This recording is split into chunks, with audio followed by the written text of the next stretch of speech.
Good morning student. काल आपण interference and डिफ्रॅक्शनला सुरुवात केली. काल मी तुम्हाला एक्सप्लेन केलं what is interference, then types of interference. याशिवाय आपण सुपरपोजिशन प्रिन्सिपल आणि त्याच्या टाईप देखील स्टडी केल्यात. इंटरफरन्स याचा अर्थ rearrangement of energy due to superposition of two or more number of wave. ज्या वेळेला दोन वेव्ह सेम फेजमध्ये असतात आणि सेम फेजवाल्या वेव्ह जर इंटरफिअर झाल्या तर त्या पॉईंटला डिस्प्लेसमेंट मॅक्झिमम होतं, ॲम्प्लिट्यूड इंटेन्सिटी मॅक्झिमम होते. जर दोन वेव्ह आउट ऑफ फेज असतील तर त्या पर्टिक्युलर पॉईंटला लाईट वेव्ह वेव्ह जर इंटरफिअर झाले असतील तर ॲम्प्लिट्यूड डिक्रीज होतं, डिस्प्लेसमेंट डिक्रीज होतं, इंटेन्सिटी डिक्रीज होते. हे काल आपण स्टडी केलं आहे. इंटरफरन्सच्या टाईप हे अगदी डिटेलमध्ये आपण स्टडी केलं आहे. आता आपण ऑलरेडी इंटरफरन्स साऊंडच्या बाबतीत पण स्टडी केलं आहे. आपला जो वेव्ह मोशन टॉपिक आहे त्याच्यामध्ये आपण साऊंडचा इंटरफरन्स स्टडी केला आहे. Quincke's tube method experiment study केला आहे to obtain interference of sound. आता आपल्याला स्टडी करायचं आहे इंटरफरन्स ऑफ लाईट. आता लक्ष द्या, दोन लाईट वेव्ह ज्या वेळेला मीडियममधून ट्रॅव्हल करतात, दोन लाईट वेव्ह ज्या वेळेला मीडियममधून ट्रॅव्हल करतात त्यावेळेला number of times they undergoes superposition, number of time they undergoes interference. ह्या वेव्ह अशा ट्रॅव्हल झाल्या, नंबर ऑफ टाईम त्या इंटरफिअर होतात, नंबर ऑफ टाईम त्या सुपर इम्पोज होतात. Like that. मीडियममधून वेव्ह ट्रॅव्हल करत असतील तर number of time they undergoes superposition. आता दोन वेव्ह कोणत्याही टाईपच्या, साऊंड किंवा लाईट, लक्षात आलं, किंवा थर्मल वेव्ह, दोन वेव्ह ज्या वेळेला फर्स्ट टाईम अंडरगो सुपरपोजिशन, हा सुपरपोजिशन कन्स्ट्रक्टिव्ह सुपरपोजिशन असतो. किंवा दोन वेव्ह ज्या वेळेला फर्स्ट टाईम इंटरफिअर होतात हा कन्स्ट्रक्टिव्ह इंटरफरन्स असतो. As a result of this you will get a point of maximum intensity, you will get a point of maximum amplitude. मी काय म्हटलं लक्षात आलं, दोन वेव्ह ज्या वेळेला मीडियममधून ट्रॅव्हल होतात, during their propagation number of time they undergoes superposition, number of time they interfere. First time ज्या वेळेला ते सुपरइम्पोज होतात त्यावेळेला हे सुपरपोजिशन कन्स्ट्रक्टिव्ह सुपरपोजिशन असतं and you will gate maximum intensity at a point. Second time ज्या वेळेला त्या इंटरफिअर होतात त्यावेळेला त्या आउट ऑफ फेज असतात. So you will get destructive interference of light and you will get a point of minimum intensity. नंतर ज्या वेळेला त्या सुपर इम्पोज होतात पुन्हा ते कन्स्ट्रक्टिव्हली सुपर इम्पोज होतात, you will get point of maximum intensity. पुन्हा ज्या वेळेला ते सुपर इम्पोज होतील त्यावेळेला ते डिस्ट्रक्टिव्हली सुपर इम्पोज होतील, you will get a point of minimum intensity. So two or more number of waves when they are traveling through a medium, number of time undergoes interference, number of time they undergoes superposition. First time ज्या वेळेला त्या superimpose होतील हा constructive superposition असेल. As a result of this you will get a point of maximum intensity. त्यानंतर super impose झाले की ते डिस्ट्रक्टिव्ह सुपरपोजिशन असेल, you will get point of minimum intensity. नंतर सुपर इम्पोज झाल्या तो कन्स्ट्रक्टिव्ह सुपरपोजिशन असेल, you will get a point of maximum intensity. पुन्हा त्या सुपर इम्पोज झाल्या डिस्ट्रक्टिव्ह सुपरपोजिशन असेल, you will get a point of minimum intensity. म्हणजे alternate constructive superposition, destructive superposition, constructive superposition, destructive superposition and so on. आता लाईटचा interference pattern आपण जर स्क्रीनवर ऑब्टेन केला तर स्क्रीनच्या सेंटरला you will get a point of maximum intensity. हा पॉईंट स्क्रीनच्या सेंटरला असतो म्हणून याला म्हणतात सेंट्रल मॅक्झिमा. मी काय म्हणतोय नीट समजून घ्या. ज्या वेळेला आपण लाईटचं इंटरफरन्स पॅटर्न स्टडी करतो, लाईटचा इंटरफरन्स पॅटर्न जर आपण स्क्रीनवर घेतला तर स्क्रीनच्या सेंटरला you will get a point of maximum intensity आणि त्याला आपण म्हणतो सेंट्रल मॅक्झिमा. त्यानंतर पुन्हा तुम्हाला पॉईंट मिळेल तो मिनिमम इंटेन्सिटीचा पॉईंट मिळेल, त्याला म्हणतात, मी ते ड्रॉ करतोय, लाईटचा इंटरफरन्स पॅटर्न आपण स्क्रीनवर ऑब्टेन केला तर तुम्हाला alternate bright and dark band मिळतात.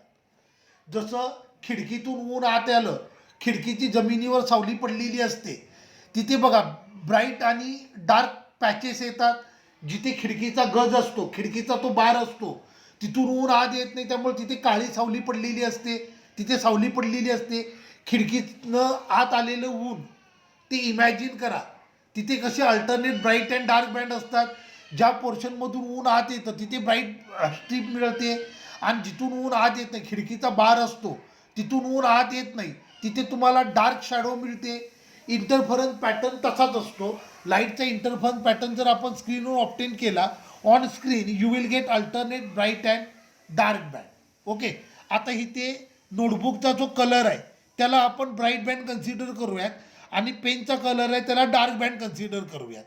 आता लाईटचा इंटरफरन्स पॅटर्न आपण स्क्रीनवर ऑब्टेन केला तर स्क्रीनच्या मिडलला ब्राईट बँड येतो, ब्राईट इंटेन्सिटीवाला पॉईंट येतो, त्याला आपण म्हणतो सेंट्रल मॅक्झिमा. ओके. लाईटचा इंटरफरन्स पॅटर्न आपण जर स्क्रीनवर ऑब्टेन केला तर तुम्हाला alternate bright and dark band मिळतात.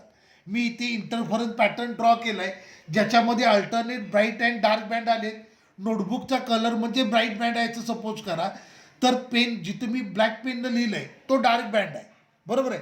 आता हा पॉईंट आहे तो स्क्रीनच्या सेंटरला आहे आणि तो ब्राईट आहे, म्हणून याला काय म्हणायचं, central maxima or central bright band, CBB. लक्षात आलं. हा पॉईंट आहे तो स्क्रीनच्या सेंटरला आहे. बरोबर आहे. आणि त्याची इंटेन्सिटी मॅक्झिमम आहे, म्हणून याला काय म्हणायचं, सेंट्रल मॅक्झिमा. त्यानंतर हा पॉईंट आलाय जिथे इंटेन्सिटी मिनिमम झाले, याला म्हणायचं फर्स्ट मिनिमा. बरोबर आहे. त्यानंतर पुन्हा ब्राईट बँड मिळालाय, याला म्हणायचं फर्स्ट मॅक्झिमा. त्यानंतर पुन्हा डार्क बँड मिळालाय, याला म्हणायचं सेकंड मिनिमा और सेकंड डार्क बँड. पुन्हा आपल्याला ब्राईट बँड मिळालाय, याला म्हणायचं सेकंड मॅक्झिमा किंवा सेकंड ब्राईट बँड. पुन्हा डार्क बँड मिळालाय, याला म्हणायचं थर्ड मिनिमा और third dark band and so on. लक्षात आलं. लाईटचा इंटरफरन्स पॅटर्न जर आपण स्क्रीनवर ऑब्टेन केला then you will get alternate bright and dark band. जो पॉईंट स्क्रीनच्या सेंटरला असतो तो मॅक्झिमम इंटेन्सिटीवाला पॉईंट असतो, तो ब्राईट बँड असतो, म्हणून त्या पॉईंटला म्हणायचं सेंट्रल मॅक्झिमा और सेंट्रल ब्राईट बँड. त्यानंतर मिनिमम इंटेन्सिटीचा पॉईंट मिळतो, मग तो पहिलाच पॉईंट आहे म्हणून त्याला म्हणायचं फर्स्ट मिनिमा. त्यानंतर पुन्हा मॅक्झिमम इंटेन्सिटीचा पॉईंट मिळतो, त्याला म्हणायचं फर्स्ट मॅक्झिमा. पुन्हा डार्क बँड मिळणार, त्याला म्हणायचं सेकंड डार्क बँड और सेकंड मिनिमा. पुन्हा ब्राईट बँड मिळणार, त्याला म्हणायचं सेकंड मॅक्झिमा और सेकंड ब्राईट बँड. पुन्हा मिनिमा मिळणार, त्याला म्हणायचं थर्ड मिनिमा और थर्ड डार्क बँड. पुन्हा मॅक्झिमा मिळणार, त्याला म्हणायचं थर्ड मॅक्झिमा और third bright band and so on. कळलं. ॲक्च्युली इंटरफरन्स बँड ह्या इंटरफरन्सच्या कॉन्सन्ट्रिक रिंग्ज असतात. ॲक्च्युली ह्या अशा रिंग्ज आहेत. इंटरफरन्स बँड ॲक्च्युली सेईंग त्या अशा कॉन्सन्ट्रिक रिंग्ज आहेत, पण आपण ज्या विंडोमधून त्यांना ऑब्झर्व करतो त्या विंडोचं लिमिट खूपच कमी असतं. त्या विंडोची साईज अगदी कमी असते, त्यामुळे तुम्हाला हा पोर्शन दिसतच नाही, तुम्हाला फक्त एवढाच पोर्शन दिसतो, म्हणून याला आपण काय म्हटलं, बँड म्हटलं. लक्षात आलं का. ॲक्च्युली इंटरफरन्स बँड म्हणजे कॉन्सन्ट्रिक रिंग्ज असतात, पण आपण ज्या पोर्शनमधून त्याला ऑब्झर्व करतो त्या पोर्शनमध्ये तुम्हाला फक्त एवढंच दिसतं, म्हणून त्यांना आपण काय म्हटलं आहे, बँड म्हटलं आहे. लक्षात आलं. मग हा सेंट्रल मॅक्झिमा आहे, हा फर्स्ट मिनिमा, हा second minima, third minima, fourth minima, fifth minima. हा first maxima, second maxima, third maxima, fourth maxima. आता ह्या रिंग असल्यामुळं सेंट्रल मॅक्झिमाच्या लेफ्टला जशा रिंग येणार आहेत, लेफ्टला जसे बँड येणार आहेत, तसेच बँड राईटला देखील येणार आहे. कळलं का मी काय म्हणतोय.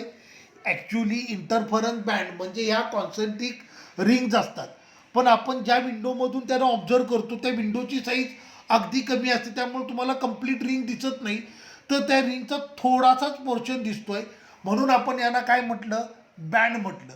मग अशी बँड जसे सेंट्रल मॅक्झिमाच्या लेफ्टला आले तसेच बँड तुम्हाला सेंट्रल मॅक्झिमाच्या राईटला देखील मिळतील. क्लिअर झालं. मग आता बघा, जिथे सेंट्रल मॅक्झिमा मिळाला आहे त्या पॉईंटला लाईट वेव्ह पहिल्यांदा सुपर इम्पोज झाल्यात, बरोबर आहे. म्हणजे हा कन्स्ट्रक्टिव्ह सुपर पोजिशन असणार किंवा कन्स्ट्रक्टिव्ह इंटरफरन्स असणार. जिथे तुम्हाला फर्स्ट मिनिमा मिळाला आहे त्यावेळेला wave second time super impose झालेले असणार आहेत, आणि वेव्ह ज्या वेळेला सेकंड टाईम सुपर इम्पोज होतात त्यावेळेला तो पॉईंट मिनिमम इंटेन्सिटीचा असतो, कारण त्या डिस्ट्रक्टिव्हली सुपर इम्पोज झालेले असतात. कळलं. तो पॉईंट असेल फर्स्ट मिनिमा. त्यानंतर थर्ड टाईम ज्या वेळेला वेव्ह सुपर इम्पोज होतील त्या कन्स्ट्रक्टिव्हली सुपर इम्पोज होतील. You will get Maxima. तो मॅक्झिमा म्हणजे फर्स्ट मॅक्झिमा असणार आहे. पुन्हा सुपर इम्पोज होतील त्या डिस्ट्रक्टिव्हली सुपर इम्पोज होतील, तो पॉईंट असणार आहे मिनिमा, तो म्हणजे आपला सेकंड मिनिमा. क्लिअर झालं. लाईटचा इंटरफरन्स पॅटर्न असतो ज्याच्यामध्ये तुम्हाला स्क्रीनवर मिळतात alternate bright and dark band. Okay. तर लाईटचा इंटरफरन्स पॅटर्न असतो. हा पॅटर्न जर आपण स्क्रीनवर ऑब्टेन केला तर स्क्रीनच्या सेंटरचा पॉईंट मॅक्झिमम इंटेन्सिटीवाला पॉईंट असतो, त्याला आपण म्हणतो central maxima or central bright band. त्याच्यानंतर फर्स्ट मिनिमा, त्यानंतर first maxima, second minima, second maxima, third minima, third Maxima and so on. You will get alternate bright and dark band on screen. Clear झालं. आता एक लक्षात ठेवायचं, लाईटचा interference pattern असतो तो आपण मोनोक्रोमॅटिक लाईट यूज करून ऑब्टेन करतो. डार्क बँड याचा अर्थ काळा कुट्टा अंधार असं होत नाही. डार्क बँड याचा अर्थ point of minimum intensity. Maxima याचा अर्थ point of maximum intensity. Suppose करा तुम्ही रेड लाईट यूज केली in order to obtain interference pattern, तर तिथे तुम्हाला एक ब्राईट रेड बँड मिळेल आणि दुसरा पेल रेड बँड मिळेल. तो रेडचा ब्राईट रेड बँड असेल त्याला रेडचा मॅक्झिमा म्हणायचं, पेल रेड बँड असेल त्याला रेडचा मिनिमा म्हणायचं. तुम्ही सपोज करा ब्ल्यू लाईट यूज करताय, ब्राईट ब्ल्यू कलरचा बँड मिळाला तर तो ब्ल्यूचा मॅक्झिमा, आणि पेल ब्ल्यू कलरचा बँड मिळाला तो ब्ल्यूचा मिनिमा, असं असतं. ओके. मग आता आपल्याला एक 2 मार्कचा इम्पॉर्टंट क्वेश्चन स्टडी करायचा आहे, तो म्हणजे condition for maxima and minima. कालच मी तुम्हाला सांगितलंय पाथ डिफरन्स लॅम्बडा असेल तर फेज डिफरन्स किती असतो, 2 पाय. ओके. आता लक्ष द्या. Condition for maxima. Condition for Maxima. 2 light wave undergoing superposition, if they have path difference,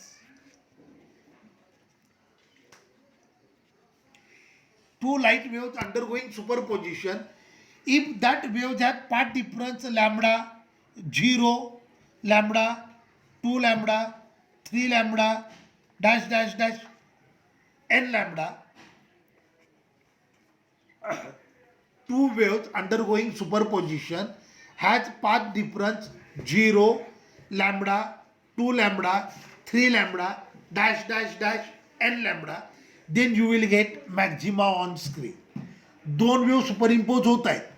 2 wave superimpose झाल्यानंतर त्या पॉईंटला जर तुम्हाला पाथ डिफरन्स मिळतोय 0, lambda 2 lambda 3 lambda n lambda, then you will get a point of maximum intensity. You will get bright band on screen. So path difference is equal to n lambda, where n is equal to 0, 1, 2, 3. आता इथे लक्ष द्या. Path difference 0 असेल then you will get central maxima. Path difference lambda असेल then you will get first maxima. Path difference 2 lambda असेल you will get second maxima. म्हणजे एक clear करतो, जर आपल्याला ब्राईट बँड मिळत असेल तर सगळ्या ठिकाणी पाथ डिफरन्स 0 असेल असं नाही. सेंट्रल मॅक्झिमा असेल तर पाथ डिफरन्स किती असेल, 0. फर्स्ट मॅक्झिमा असेल तर पाथ डिफरन्स किती असेल, लॅम्बडा. सेकंड मॅक्झिमा असेल तर पाथ डिफरन्स किती असेल, 2 लॅम्बडा. थर्ड मॅक्झिमा असेल तर पाथ डिफरन्स किती असेल, 3 लॅम्बडा. म्हणजे सगळे ब्राईट बँड असतात तिथे पाथ डिफरन्स सेम नसतो. सेंट्रल मॅक्झिमाला 0, फर्स्ट मॅक्झिमाला लॅम्बडा, सेकंड मॅक्झिमाला 2 लॅम्बडा, थर्ड मॅक्झिमाला 3 lambda and so on. So path difference जर n लॅम्बडा असेल you will get bright band on screen. आता फेज डिफरन्स बघा.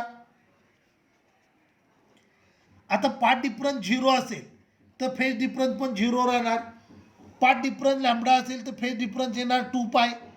पाथ डिफरन्स 2 लॅम्बडा असेल तर फेज डिफरन्स येणार 4 पाय, 6 पाय, 8 पाय अँड सो ऑन. जर पाथ डिफरन्स असेल, आता हे बघा, हे 0 लॅम्बडा म्हणजे हे 0, 2 पाय म्हणजे 1 टाइम्स 2 पाय, हे आलं 2 टाइम्स 2 पाय, 4 पाय म्हणजे हे आलं 3 टाइम्स 2 पाय, हे आलं 4 टाइम्स 2 पाय and so on.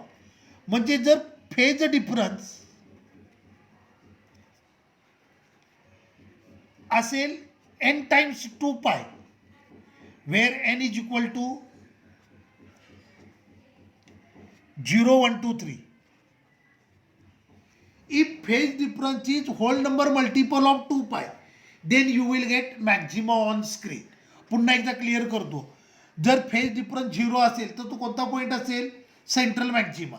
Phase difference 2 पाय असेल तर फर्स्ट मॅक्झिमा. फेज डिफरन्स 2 पाय असेल तर सेकंड मॅक्झिमा. फेज डिफरन्स 6 पाय असेल तर third Maxima. Phase difference 8 pi असेल तर fourth maxima and so on. So these are condition for maxima in terms of path difference and in terms of phase difference. जर path difference असेल integral multiple of wavelength, then you will get maxima on screen. If path difference is integral multiple of wavelength, then you will get maxima on screen. If phase difference is integral multiple of 2 pi, then you will get maxima on screen. These are condition for Maxima in terms of path difference and phase difference. मग आता आपल्याला study करायचे condition for minima.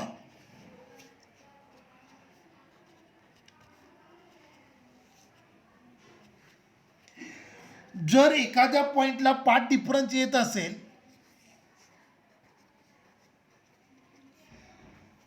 Lambda by 2, 3 lambda by 2, 5 lambda by 2, 7 lambda by 2 and so on.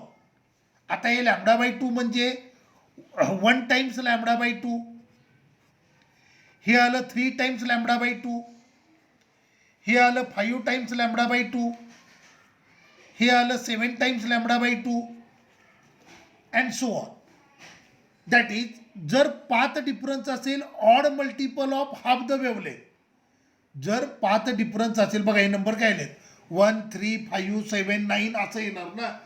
जर path difference असेल odd multiple of lambda by 2, odd multiple of half the wavelength, then you will get minima on screen. Therefore path difference is equal to 2n minus 1 lambda by 2, where n is equal to 1, 2, 3 like that. जर path difference असेल odd multiple of half the wavelength, then you will get minima on screen. आता पुन्हा गंमत बघा, सगळे minima असतील तिथे path difference same असणार नाही. जर पाथ डिफरन्स लॅम्बडा बाय 2 असेल तर तो फर्स्ट मिनिमा असेल. पाथ डिफरन्स 3 लॅम्बडा बाय 2 असेल तर तो सेकंड मिनिमा असेल. पाथ डिफरन्स 5 लॅम्बडा बाय 2 असेल तर तो थर्ड मिनिमा असेल. पाथ डिफरन्स 7 लॅम्बडा बाय 2 असेल तर तो फोर्थ मिनिमा असेल. सो पाथ डिफरन्स असेल odd multiple of half the wavelength, then you will get minima on screen. मग फेज डिफरन्स काय येतोय बघूयात. आता पाथ डिफरन्स लॅम्बडा बाय 2 असेल तर फेज डिफरन्स किती येणार? पाय. पाथ डिफरन्स जर 3 लॅम्बडा बाय 2 असेल तर फेज डिफरन्स येणार 3 पाय, पुढे 5 पाय, 7 पाय, 9 पाय अँड सो ऑन. जर फेज डिफरन्स असेल पाय, 3 पाय, 5 पाय, 7 pi, 9 pi, then you will get minima on screen. So phase difference जर असेल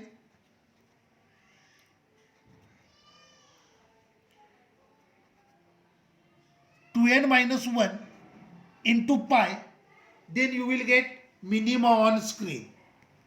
कळलं? जर फेज डिफरन्स असेल odd multiple of pi then you will get minima on screen. तर हे दोन खूप important point, condition for maxima, condition for minima. लक्षात आलं तुमच्या? जर पाथ डिफरन्स असेल 0 lambda 2 lambda 3 lambda that is n lambda, path difference is integral multiple of wavelength, then you will get bright band on screen.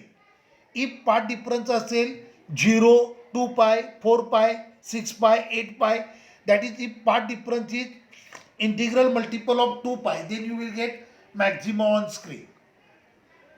जर path difference असेल lambda by 2 3 lambda by 2 5 lambda by 2 7 lambda by 2, that is path difference is odd multiple of half the wavelength, odd multiple of lambda by 2, then you will get dark band on screen.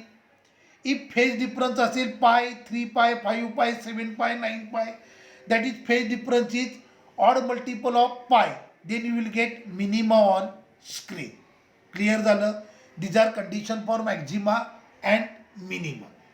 Okay, हे इंटरफरन्समधला खूप important point जो आपल्याला study करायचा होता, condition for maxima, condition for minima. आता पुढचा point आहे कोहरंट सोर्सेस.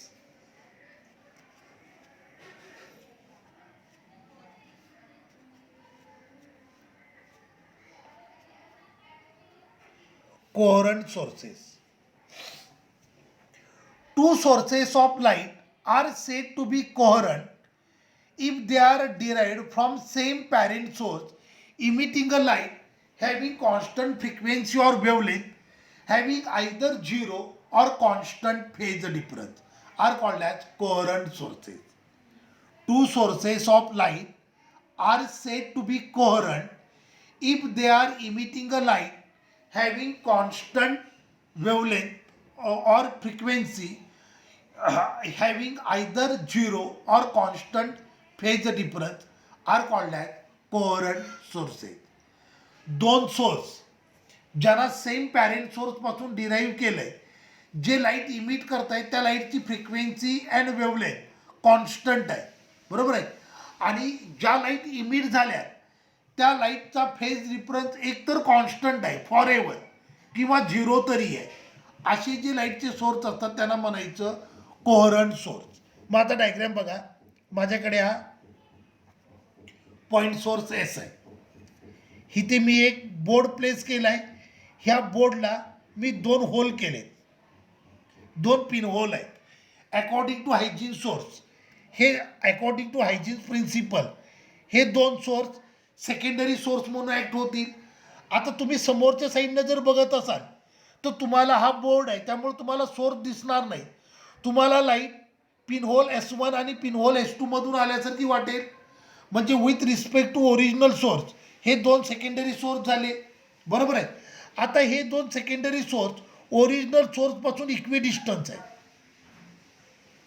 ओके, ही लाईट वेव्ह ट्रॅव्हल झाली इथपर्यंत पोचली, ही लाईट वेव्ह ट्रॅव्हल झाली इथपर्यंत पोचली. ओके, आता अकॉर्डिंग टू हायजीन प्रिन्सिपल हे सेकंडरी सोर्स आहेत, ते सेकंडरी वेव्हजना इमिट करतील, बरोबर आहे. आता हिथे वेव्ह स्टार्ट झाली फ्रॉम पॉझिटिव्ह साईड ओरिजिन, हिथली पण वेव्ह स्टार्ट झाली फ्रॉम पॉझिटिव्ह साईड ओरिजिन. म्हणजे या दोन वेव्हमधला फेज डिफरन्स किती आहे? झिरो आहे. पुढची लाईट चालू झाली फ्रॉम पॉझिटिव्ह साईड ओरिजिन, हिथली पण वेव्ह स्टार्ट झाली फ्रॉम पॉझिटिव्ह साईड ओरिजिन, म्हणजे इथे पण फेज डिफरन्स किती आहे? झिरो आहे. पुढची वेव्ह स्टार्ट झाली फ्रॉम पॉझिटिव्ह साईड ओरिजिन, ही पण वेव्ह स्टार्ट झाली फ्रॉम पॉझिटिव्ह साईड ओरिजिन, म्हणजे फेज डिफरन्स किती आहे? झिरो आहे. म्हणजे आता बघा, ह्या दोन सोर्सनी जी लाईट इमिट केले, ह्या लाईट वेव्ह सेम मीडियममधून ट्रॅव्हल होत आहेत. मीडियम सेम असेल तर फेज डिफरन्स फ्रिक्वेन्सी आणि वेवलेंथ सेम राहणार. आणि ह्या केसमध्ये प्रत्येक इन्स्टंटला दोन वेव्हमधला फेज डिफरन्स किती आहे? झिरो आहे. मग या सोर्सना तुम्ही म्हणाल कोहरंट सोर्स. लक्षात आलं? कोहरंट सोर्स मी का म्हटलं लक्षात आलं? आता हे दोन सोर्स आहेत, ते सेम पॅरेंट सोर्सपासून लाईट डिराईव्ह करतायत, ते दोन सोर्स सेम पॅरेंट सोर्सपासून लाईट रिसिव्ह करतायत. म्हणजे ह्या दोन पिन होलना जे सेकंडरी सोर्सेस आहेत त्यांना मी सेम पॅरेंट सोर्सपासून डिराईव्ह केलं आहे आणि ह्यानी जी लाईट इमिट केली ती सेम मीडियममधून ट्रॅव्हल होते. सेम मीडियममधून जर ट्रॅव्हल होत असेल तर ऑब्व्हियसली लाईटची फ्रिक्वेन्सी आणि वेवलेंथ सेम राहणार.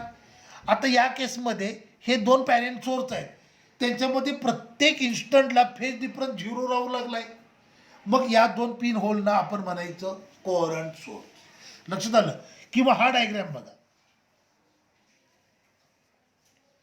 हा सोर्स, इथे मी दोन पिन होल केलेत, बरोबर आहे.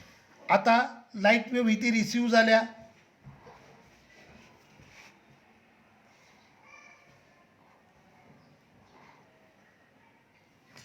आता हे ज्या सेकंडरी वेव्ह इमिट करतील त्या अशा असतील S1 S2.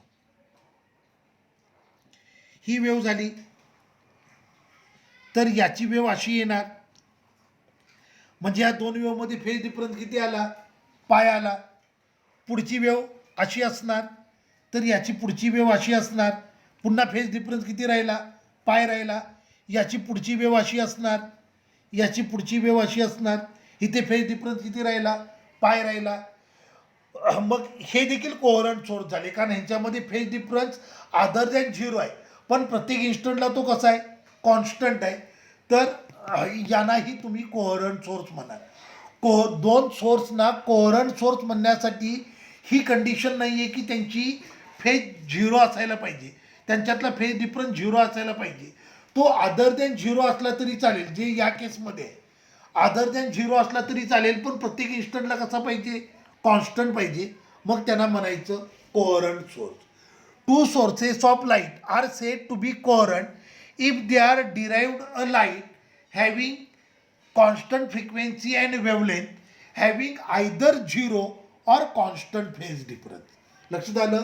दोन सोर्सना कोहरंट सोर्स म्हणण्यासाठी ही कंडिशन नाही आहे की त्यांचा फेज डिफरन्स कायम 0च राहायला पाहिजे. फेज डिफरन्स अदर दॅन 0 असेल तरी चालेल, पण प्रत्येक इन्स्टंटला तो कसा राहायला पाहिजे? कॉन्स्टंट राहायला पाहिजे. तर अशा सोर्सना म्हणतात कोहरंट सोर्स. क्लिअर झालं? मग आता आपल्याला मी पुन्हा एकदा डेफिनेशन सांगतो कोहरंट सोर्सची. Two sources of light are said to be coherent if they are derived from same parent source emitting a light having either 0 or constant phase difference. हे बघा, मेकॅनिकल टेक्निक यूज करून आपल्याला frequency किंवा wavelength constant maintain करता येते, पण आपल्याला phase कधीही कॉन्स्टंट मेंटेन करता येत नाही. फेज ही सोर्सची कॅरेक्टरिस्टिक प्रॉपर्टी असते. तुम्ही दोन जर इंडिपेंडंट सोर्स यूज केले तर इंडिपेंडंट सोर्स असते तर त्या केसमध्ये तुम्हाला फ्रिक्वेन्सी आणि वेवलेंथ कॉन्स्टंट मेंटेन करता येईल, पण फेज कधीही कॉन्स्टंट राहणार नाही. फेज ही त्या सोर्सची प्रॉपर्टी असते. सो दोन इंडिपेंडंट सोर्स यूज केले तर त्या केसमध्ये आपल्याला कॉन्स्टंट फेज मिळणार नाही. लक्षात आलं? दोन इंडिपेंडंट सोर्स यूज केले तर त्या केसमध्ये वेवलेंथ आणि फ्रिक्वेन्सी आपल्याला कॉन्स्टंट मेंटेन करता येईल, पण फेज कधीही कॉन्स्टंट राहणार नाही. या केसमध्ये काय होईल माहिती आहे का? फेज कंटिन्युअसली चेंज होत राहील. As a result of this condition of position of bright and dark band on screen will rapidly change and we does not obtain an interference pattern. So तुम्हाला जर interference pattern obtain करायचं असेल then two sources must be coherent. मग दोन independent sources ज्या केसमध्ये phase constant राहत नाहीये त्यांना आपण म्हणतो incoherent source. Two sources of light are said to be incoherent which are emitting a light having variable phase difference. त्यांना आपण म्हणतो इनकोहरंट सोर्स.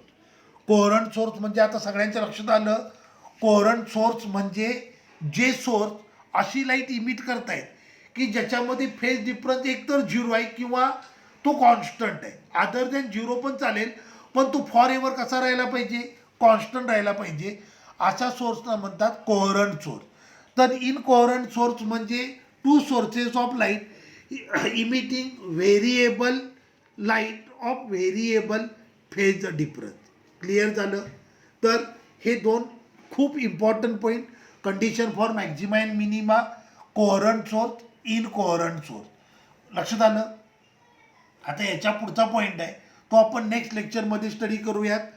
तुम्हाला हे क्लिअर झालं असेल, याचा नोट्स बनवा म्हणजे तुम्हाला प्रॉब्लेम येणार नाही. काही डाऊट असेल तर मला फोन करा. थांबूया.